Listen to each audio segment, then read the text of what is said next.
So I came on because I wanted to open up a discussion about support communities. I know for me, I have an incredibly amazing support community of women who I trust, who meet me exactly where I need to be met. It took years for me to get there, right?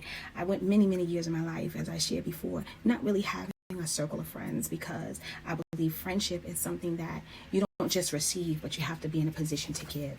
And there were many times in my life and couldn't give full transparency or honesty. So I really couldn't be a good friend, right? Because first of all, I didn't want to be seen.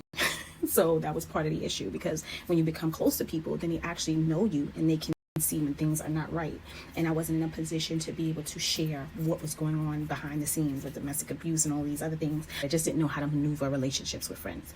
So it took a while for me to really be open to real, true, transparent and collaborative friendships. But when God opened my eyes about friendships and the importance of having friends, because when you're doing life and without real friendships, you get into the space where you feel like, oh, I can do life alone, I don't need friends.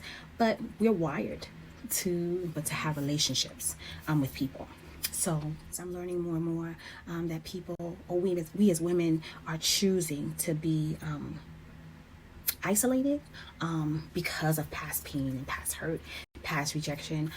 Things have been done to us, said about us, from people that we loved, we even trusted. And trust me, I understand that whole story all too well. I'm coming on because I want to encourage you to stop and consider that God has a way of doing things.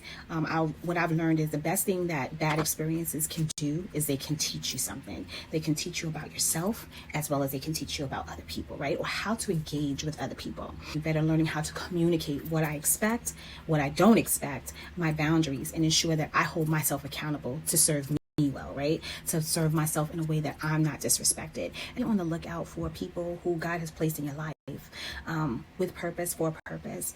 And because sometimes of our experiences from the past, we can reject the newness of life, the newness of joy, and the newness of friendship, right? Everybody doesn't have an agenda. Everyone doesn't want to come and hurt you. Some people come with a pure intent and a pure heart because God has placed them in your life for that particular time and season, no matter how long the season lasts. When you think about a supportive community, a mentor, friendships, what does that look like for you? What do you need when you think about people to support you, a community support you, a friend to support you? What does that look like? What expectations would you have, and what will you be willing to give back? It is a great opportunity for us to find other women who we can support with, we can talk to, right? And leave and know that it stays there. Who will pray with us, right? In those moments where sometimes we can't pray for ourselves, or who will even sometimes just sit and listen, or even just be there in silence. People who will dedicate their time and their space for you because they truly love you. They see the God in you, and they see the God potential in you, meaning that they see you beyond your current, but they see you in your future. Nothing like having a beautiful circle of friends who will love on you when even sometimes you can't really love yourself. So I'm going to encourage, pray with God. Ask him to give you direction in or helping you see those people that he's probably already planted beside you, in front of